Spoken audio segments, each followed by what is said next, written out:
జాతీయవాద జర్నలిజానికి అసలైన వేదిక నేషనలిస్ట్ హబ్ ని సబ్స్క్రైబ్ చేసుకోండి. నోటిఫికేషన్స్ కోసం బెల్ ఐకాన్ పై క్లిక్ చేయండి. ఇక్కడ ఐపీజీఎల్ ఇండియా పోర్ట్స్ గ్లోబల్ లిమిటెడ్ పేరు మీద సో ఈ స్ట్రక్చర్ని డెవలప్ చేయడం ఇదంతా ఇది సక్సెస్ అవుతే ఈ ఆపరేషన్స్ కూడా సక్సెస్ అయినట్లయితే సో భవిష్యత్తులో భారత్ ఎటువంటి అడుగులు వేస్తుందని మనం నమ్మొచ్చు భారత్ని. ఎందుకంటే ఇంకా ముందు ఇతర దేశాల్లో కూడా ఇలాంటి పోర్ట్స్ కానీ లేకపోతే ఇతర స్ట్రక్చర్స్ కానీ డెవలప్ చేయాలనే ఉద్దేశంతో భారత్ ఉన్నట్లుగా తెలుస్తోంది. ఇట్స్ కన్సిస్టెంట్ ఇంప్రూవ్మెంట్ ప్రాసెస్ అండి. అంటే స్ట్రాటజీ అనేది మూవ్ ఎత్తు పై ఎత్తు లాగా అనమాట, చెస్ గేమ్ లాగా అండి. ఇప్పుడు స్ట్రింగ్ ఆఫ్ పర్ల్స్ అన్నారు గిరిధర్ గారు. అది ఎందుకు చైనా స్టార్ట్ చేసింది? ఎందుకంటే స్ట్రైట్ ఆఫ్ మలక్కా ఉంది. స్ట్రైట్ ఆఫ్ మలక్కా ఏదైతే ఉందో అది కంప్లీట్లీ డామినేటెడ్ బై ఇండియా. చైనాకి వెళ్లే ఓన్లీ సింగిల్ ట్రేడ్ రూట్ మీకు స్ట్రైట్ ఆఫ్ మలక్కా నుంచి వెళ్తుంది. సో అది ఇండియన్ ఓషన్ లో ఇండియా డామినేట్ చేస్తుంది. సో ఇండియా డామినెన్స్ న్యూట్రలైజ్ చేయడం కోసం వాళ్ళు స్ట్రింగ్ ఆఫ్ పర్ల్స్ అర్థమని ట్రై చేశారు. ఇప్పుడు చాబహార్ పోర్ట్ తీసుకోవడంతో ఏం చేశాము?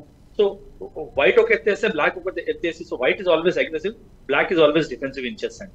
అలాగే ఇప్పుడు మనకి ఆల్రెడీ యాజ్ వైట్ మనకి స్టేట్ ఆఫ్ మలక్కా మన చేతిలో ఉంది. సో వాళ్ళు స్ట్రింగ్ ఆఫ్ పర్ల్స్ ట్రై చేశారు.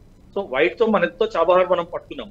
సో ఈ ఎత్తు పై ఎత్తు అనేవి నడుస్తూనే ఉంటాయి అండ్ ఎక్స్టెంట్ విల్ రీచ్ అండి. మనకి బిల్లింగ్ వెళ్ళామంటే చాబహార్ తర్వాత నుంచి చాబహార్ నుంచి అటువైపు మనం ఇంకా ఒమాన్ వైపు లేకపోతే గల్ఫ్ వైపు వెళ్ళామంటే అక్కడ ఇంకా మీకు బేసికలీ మోస్ట్ ఇంపార్టెంట్ ఏంటంటే మిడిల్ ఈస్ట్ నుంచి కింద నుంచి ఆఫ్రికా నార్త్ నుంచి వెళ్ళేది బాబెల్ మందేబ్ స్ట్రైట్ ఒకటి ఉంది.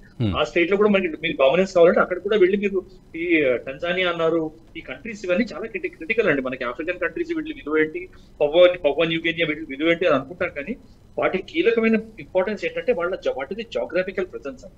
ఆ జోగ్రాఫికల్ ప్రెసెన్స్ లో వెళ్ళి ఒక కాలు పెట్టేమో అంటే మనము స్ట్రాటజిక్ ఇంపార్టెన్స్ పెరిగిపోతుంది మనది. సో ఇవన్నీ నడుస్తూనే ఉంటాయి. ఇవి it's part of the long term plan. మీరు ఇది చూసారంటే 2003 నుంచి నడుస్తూ ఇవాళ 10 ఏళ్ళ డీల్ ఎందుకు అయింది?